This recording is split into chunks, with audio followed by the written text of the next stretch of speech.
Welcome back, my dear goddesses. I want you just to kind of seclude yourself as you go into week 3. Kind of turn the phone off unless you're using the phone to watch this or listen to it. Grab a glass of wine, maybe you like tea, coffee, get your journal out. Please get your journal. Pause again, get your journal. You can do it. And we're going to sit into some stuff today. Just kind of sit down because I filled your head in knowledge a lot with the first, especially the second call. That was a little longer than normal. We won't go quite as long this time around, but I want you to do some more exploring with me, okay? We're going to dip into your childhood a little bit because that's where all the beliefs started, okay? So grab tea, coffee, whatever it is you like to drink.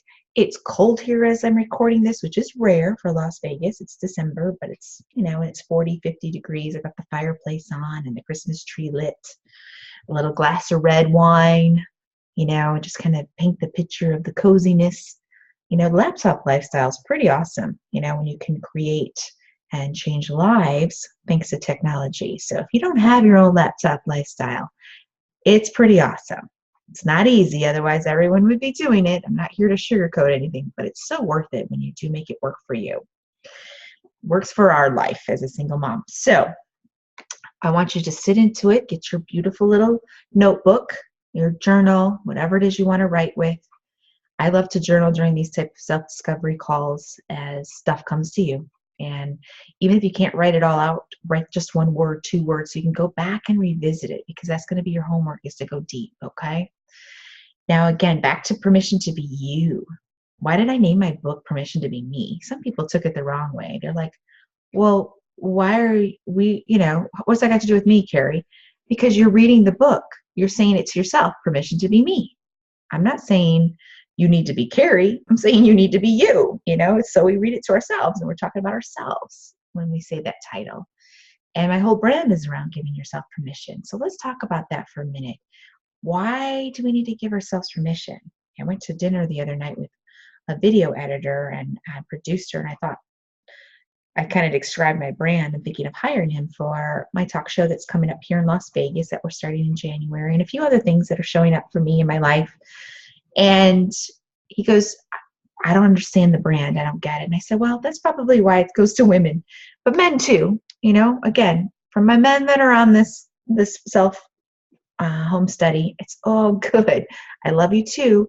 I'm a woman. I identify with women. I understand how we're wired. I can teach them in a different perspective than I can men, even though I have lots of male clients and lots of men buy my stuff. So it's okay. Self-development has no gender preference. So please don't be offended when I refer to my girls and my goddesses. Okay. It's my sister tribe. I had lots of sisters, 3 of them. There's 4 girls in our family and 1 boy. So I relate to the girls, the girly stuff. And I have a daughter. So I love the yummy feminine goddess stuff that we get to play in. So let's kind of go back into that. I want to remind you, and I talk about this in the book too, our childhood. Before the age of 6, we were immersed into our environment and our beliefs showed up. In fact, when you're born, if you didn't know this already, let me enlighten you. You're a little sponge. You don't have any beliefs of your own yet. And those that believe in past lives may say, that's because they wiped all our memories clean and we were brought back into this next body with a fresh, clean slate, start all over again, which sounds almost sad in some ways. Like some of us do remember past life stuff and some of you don't believe in that. And that's okay. It's all about you getting to be you, right? So think about that childhood. As a little girl, I had lots of things show up in my life. My grandma died when I was 4. My sister, my oldest sister, the oldest of us 5, moved away and got married. I was so angry with her husband. I thought, gosh, you're ripping apart our family. I think I was, she was only 17 or 18 when she got married. So I was 8 or 9. And I thought, why doesn't he just move in with us? I can't believe he's ripping our family away. And he didn't just marry her and take her out of the house. They moved to North Dakota and we lived in Michigan at the time. So I felt robbed, like somebody stole my family from me. And then my grandma Melvin, my dad's mom, had died suddenly from a very strange incident right before as a little girl, and I was 4 at the time. I didn't understand all this change. Early on, I was seeing also that a baby sister showed up in my life when I was 4. What is this? I'm the baby of the family, and now I'm not anymore. And she looks just like me, blue eyes, blonde hair. I've been replaced. That was my thoughts. Oh my God, I've been replaced. Do you see where all these beliefs start to show up in your life so early on? People leave and they die. People abandon me. My baby sister's going to take my place. And all of these little scary thoughts start to creep into your little baby girl brain. And it's so sad, but it's so true. And it's important to be aware of that. You are not your thoughts, okay? That is not you. That's not your identity. Your thoughts are just images floating through your brain. And once you realize your thoughts are just thoughts, and beliefs are just a thought you keep thinking over and over and over and over and over and over and over again, a part of you realizes that you can shift that, you can change it. Okay? I hope that sits with you for a minute. A belief is just a thought you keep thinking. And a belief is a thought that you think is absolutely truth. Because as a little girl, I thought my baby sister is so excited to have a baby sister. Don't get me wrong, we're still best friends to this day. But I was 4, I was the baby for a long time, and there was a huge gap, 7 years between me and my oldest sister. So I was the baby. I had all these 3 older siblings, and I was the center of attention for a long time. I wasn't too sure I wanted to share that spotlight with someone new. And that fear, even though I was super excited to have this baby that, even though she couldn't play with me yet, she's just this little infant in a crib, there's a part of me that really, really wanted to just kind of just Carrie and just be Carrie and not have anybody new and shiny and Carrie 2.0 show up and take over. I was afraid this new, improved version of me was going to steal my place. And guess what that thought created? More reasons to think that to be truth. For example, I was older, and I really recommend you journal and look at your timeline and lifeline and where these beliefs showed up, because there's a part of you that will go, crap, I've taken this all the way into my adulthood. So let me share with you this belief, okay? So you can identify it with one of yours and where it's tripped you up throughout your life. Because I don't want you to have it anymore, especially if it's going to sabotage how you feel. And I really want to talk about emotions too. We're going to talk about that too in the next weeks to come. I'm going to talk to you about how to uproot those, okay?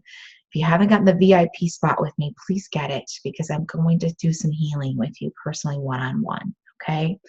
Healing is everything. I love it. And I love the empowerment that I get to have with all of the people that work with me intimately, because I'm not the only one that deserves freedom from these emotions and triggers, okay?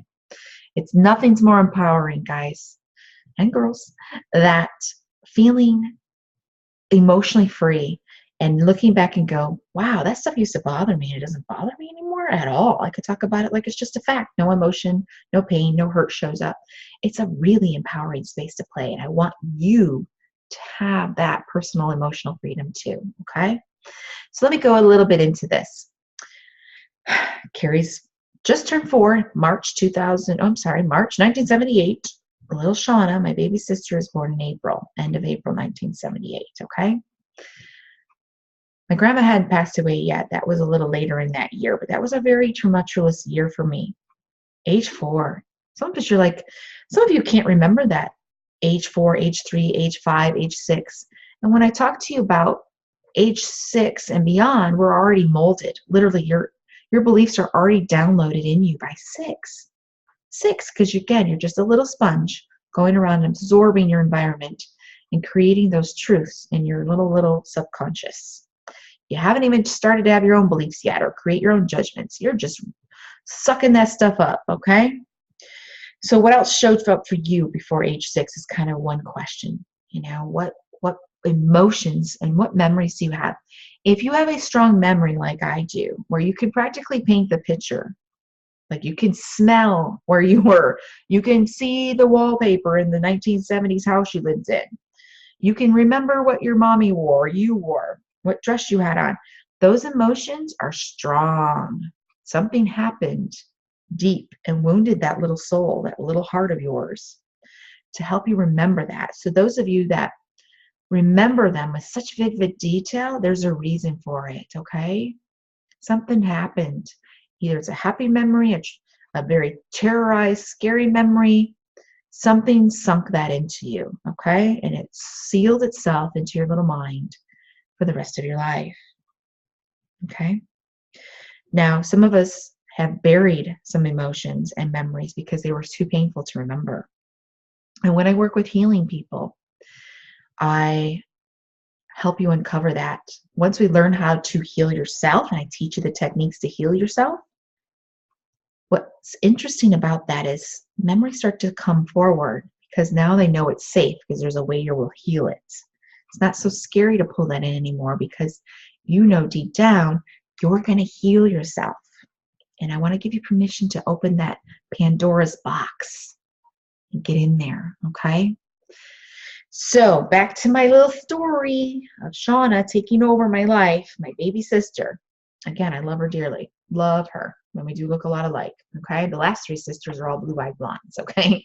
So I'm sure my older sister went through this with me.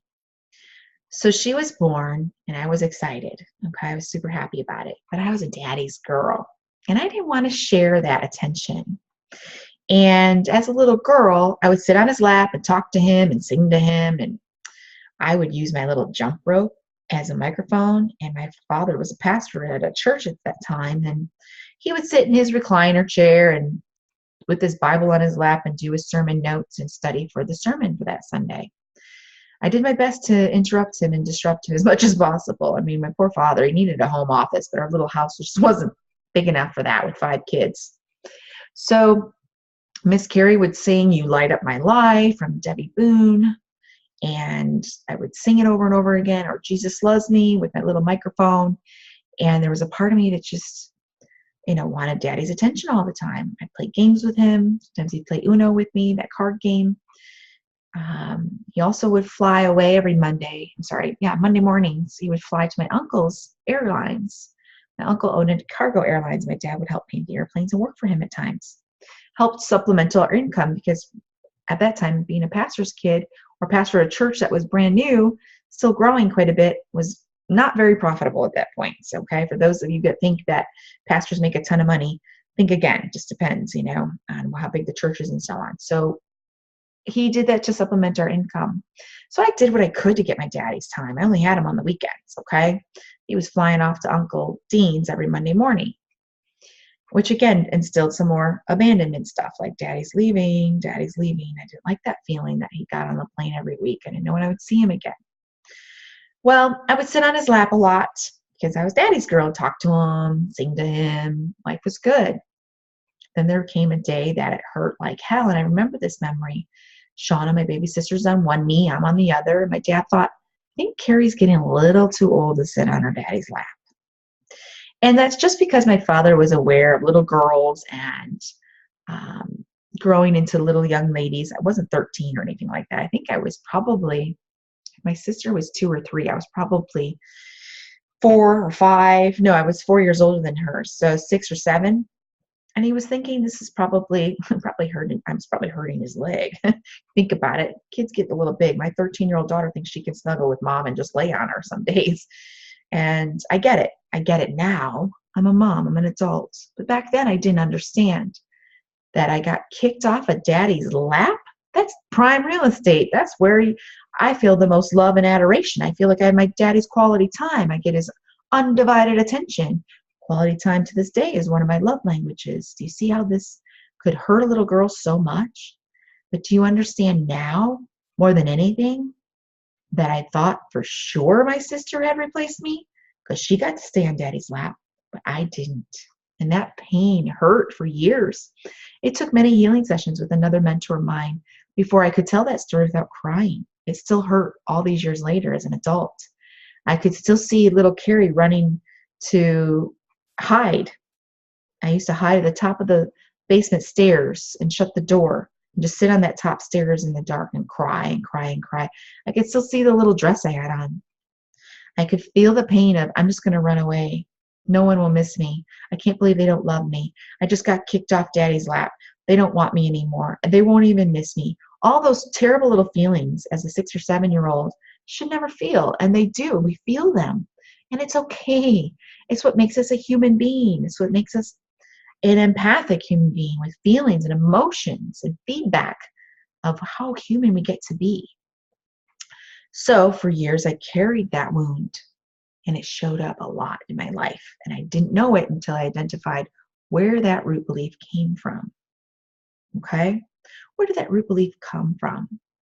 The fear of being replaced showed up lots of times in my life. And I'll tell you a couple of them. And I knew they were deep wounds, but I didn't know where they came from. Because you know when you're triggered, because your emotions are so strong, you are literally start to shake. If you've ever had a deep wounded trigger, and it's because those emotions are buried alive, guys. They don't ever die, they're buried alive. And I do this through my Breakdown to Breakthrough program as well, where we go super deep into your childhood and help you uproot these beliefs for good. So that it's just a black and white fact story. It's not in color, vivid, and painful anymore. So it showed up when I got married. My ex-husband at the time, well, my husband at the time, my mother-in-law at the time, I felt like she was always trying to invade in my space. Did she look like me? She tried to. She really bleached her hair really, really white and had that 80s, 90s big hair at the time. And she wanted to take over my house, tell me how to decorate, tell me what to cook, tell me what recipes I should cook for her son. When I had a baby girl, oh my God, it was way worse. She wanted to be the mom. She wanted to move right in. After we got married, 8 years later, we had my daughter. It just accelerated, and it drove me crazy. She even bought me certain decorations that she thought I should decorate the house with for the holidays, from Halloween to Christmas to Easter. And she kept pushing her influence and her opinion and her thoughts and her taste on me. And I kept pushing back. I am Carrie. Stop it. I have an identity. I don't like decorating my home this way. She would buy me a Santa Claus every year. I don't decorate with Santa Clauses. I kept telling her, I collect angels. You collect Santa Clauses. Stop it, woman. Stop trying to take over my personality. And again, that fear of replacement would show up, and it would drive me crazy. Then it showed up a couple other times that I remember super strong. I had recently broken up with my boyfriend at the time. This was years after my divorce. Okay, I'm in my late 30s at this time. And I had noticed that he started dating someone that looked just like me. I unraveled. I thought, oh my God, he's replaced me. He can't have me, so he found my next person that looks just like me. Blue-eyed blonde, very similar body features, shape. It crushed me. I shook with that horrible triggered emotion where you kind of lose your mind a little and you wonder, what the hell is wrong with me? Why do I feel this way? I got the shakes. I felt like I was running a fever. All of that old emotion of fear of being replaced showed up again. And it goes way back to childhood as having a baby sister. And it's not that you don't love your baby sister. It's the deep-rooted belief that you will be replaced and that you're just nobody and you'll be wiped off the planet, and someone better and younger and prettier than you will show up and take your spot. You might be able to identify with this particular emotion. And I lost it. I freaked out, even though I had broken up with him because I didn't want to be with him. There was that fear I've been replaced. And I was very triggered in that moment. And one other time that showed up that was super, super strong for me, I was a publicist for a well-known business coach. I was his publicist. I liked having that title. I owned it. I was proud. And I remember being in my office at the time, in the corporate office, and his office was upstairs, and someone had mentioned, why is so-and-so, my boss at the time, and I won't mention names. No names need to be mentioned through this. But why is he interviewing so-and-so? And I thought, why is he interviewing someone else? Oh my God, I'm going to be replaced. I could feel that old emotion come up and surface to the skin, and you're in your corporate office. Not the time to have an emotional breakdown, a freak out mode. And I panicked. I thought, oh my God, he's replacing me. He's found somebody better. And again, this was another outspoken promoter, publicist type personality. I knew her. She's from Australia. Another blonde, another bubbly blonde. I'm like, oh my God, he's hiring her in place of me. And I panicked. They came downstairs. He came over to my office, brought her over, said, you know so-and-so, right? I'm like, yeah, hi, girl. Gave her a hug, freaking out a little bit. He's like, I've hired her to help you with this project, to help sell out my master class. I'm like, oh, the relief that washed over me was, oh, you're hiring someone to help me, to be my partner in crime, to assist me and make this more productive and even more a success. Okay, I have someone to play with. This is great. Another Carrie. Cool. You're not replacing me. You're not getting rid of me. And it was that awful feeling. And I happened after that third last event where I thought I would be replaced as his publicist, where I started to see a chiropractor and work on kinesiology. I'm sure you guys have done muscle testing, because I attract people that love to work and then go inward. Obviously, you'd be attracted to this self-development course because you like things like that. So you're probably familiar with kinesiology. And whether you believe in it or not, I've had people that think it's all crazy, hocus pocus, selling snake oil to me. Think what you wish, it works. He helped me root that belief, the fear of replacement, through the muscle testing. I took some natural herbs at the time to cleanse this emotion out of me and so on. It really did work. In fact, it worked somewhat. My most recent mentor is the one that helped me heal, which is the technique I use to this day with all of my clients. Help me uproot that forever, where I don't feel that fear anymore. And the thing is the reason why when you're super triggered and it's a deep emotion, it goes all the way to childhood, guys. It's super, super deep. So what beliefs do you think might have shown up when you were a little girl? Write those down. Journal about that. What's popping up for you as I share a story? Gosh, Carrie, I don't think I've had any beliefs. Well, do you have any jealousy? Do you have any fears? Do you have a fear of abandonment? Do you have fear of replacement? I had fear of abandonment showed up when my grandma passed away. I thought, gosh, she's here one day, gone the next. People leave you. Dad gets on a plane every Monday morning.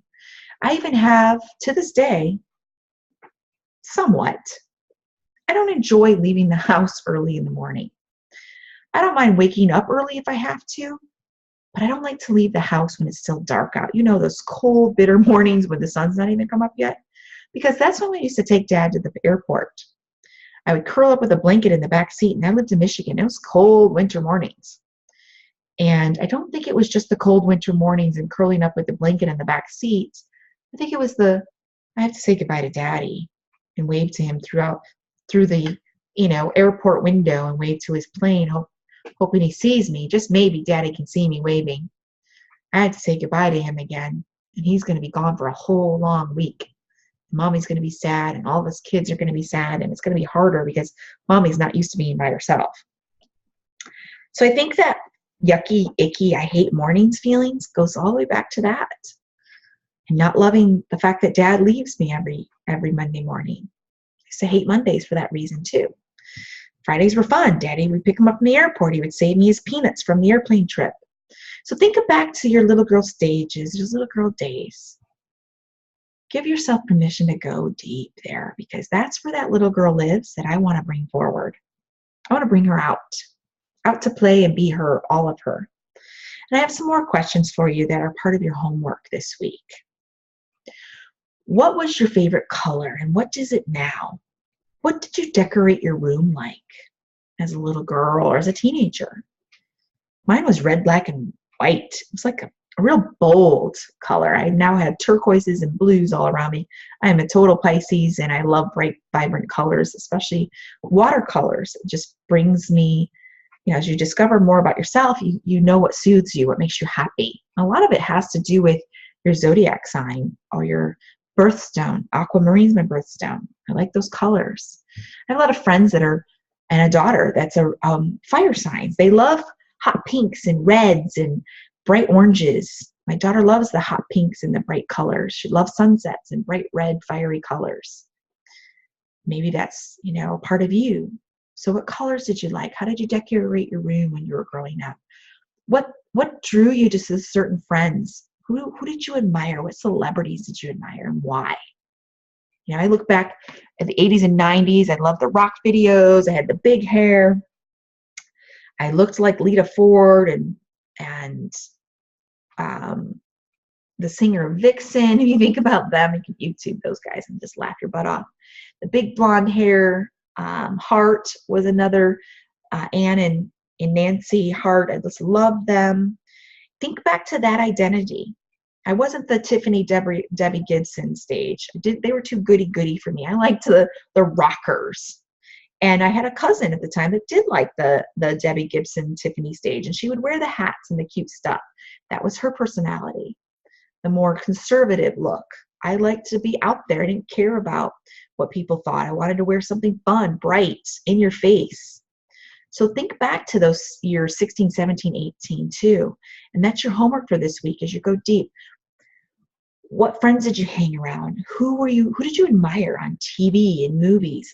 Singers, actors, celebrities. Because in all honesty, there's a part of you left behind as you grew up. There's a part of you that said, that's not okay. That's silly. I got to let that go. That will never, never work in my adult world. That will never fly in the corporate world, or whatever rules and the conservative stuff that you share with yourself. And there's nothing wrong with being conservative. Everyone gets to be the flavor they're meant to be. If you're strawberry, you're strawberry. If you're vanilla, you're vanilla. If you're chocolate, you're chocolate. It's all good. You get to be you. That's what makes the exciting world so much more fun. There's so many flavors out there, so many varieties, so many cultures. It's yummy. When you are you in your full blown out self, we love it. You give us something, showing us your flavor. People don't like strawberry? Oh well. At least you're being honest and authentic with yourself and being strawberry. So look into that deep, deep childhood. And again, I talk about this again in the book of going deep and figuring out who you are, because it's your journey, nobody else's. All of these life instances, that's easy to say, made you who you are. It sculpted you into the masterpiece that you are today. But sometimes along the way, we forget who that is.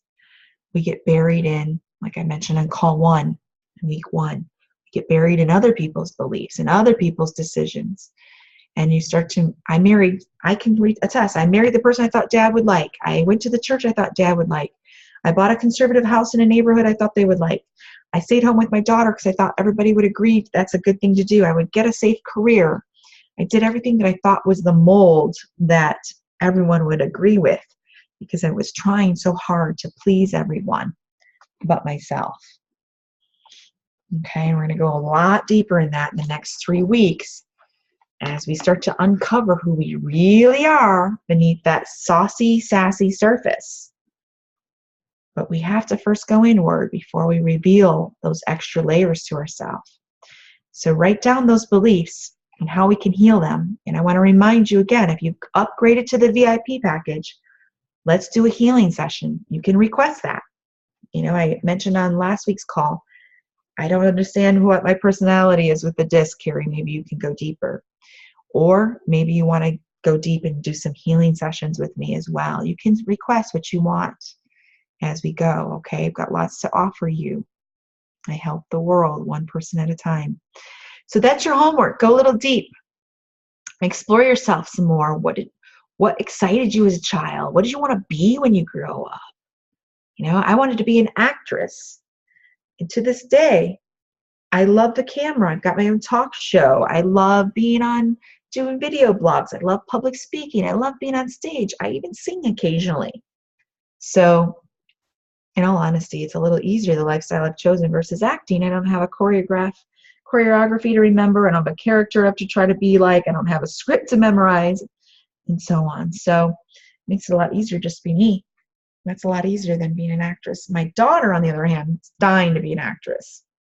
She's doing everything she can to get out there. We're getting her acting studios, acting lessons, headshots, and auditions, and all kinds of fun stuff she gets to play in, because I'm choosing her to be full out herself. I'm not holding her back, and I'm definitely not suppressing her passions. I'm encouraging them. So what did you want to be when you grew up? What excited you? What was fun? I just wanted to be in a rock video. I grew up with the MTV era, so that looked glamorous to me. I wanted to be that. I wanted to be a model. I wanted to be out there. I kind of get to have that because my brand is who I am. It's my face. I get to be Carrie. It's the most freeing experience on the planet to truly get to use your voice and use your gifts and skills and be all of you without any limits. and no boxes, okay? No boxes to suppress your personality, no limits, no glass ceiling. So what did you want to be as a child, and did you become that? Is another question. Were you supported? Did your parents support you, your grandparents, your family, friends, so on? Or were you squashed like me somewhat? I don't think anyone actually squashed me into becoming an actress. I just don't think I was supported. I think it was more of, that's going to cost money, then it's a no, because we grew up very poor. I also think part of it is it wasn't rational. And I thought, gosh, I don't want to just wait on tables in Hollywood hoping for my big break. I really want to have a life. And I really enjoy money and stability and security, as all women are wired to like. So kind of do some exploration. You've got some exploring to do. When we go into week 4, we're going to talk about healing those childhood beliefs, going deeper around that, and truly starting to love ourselves from the inside out. Hope this was helpful. In fact, I know it was.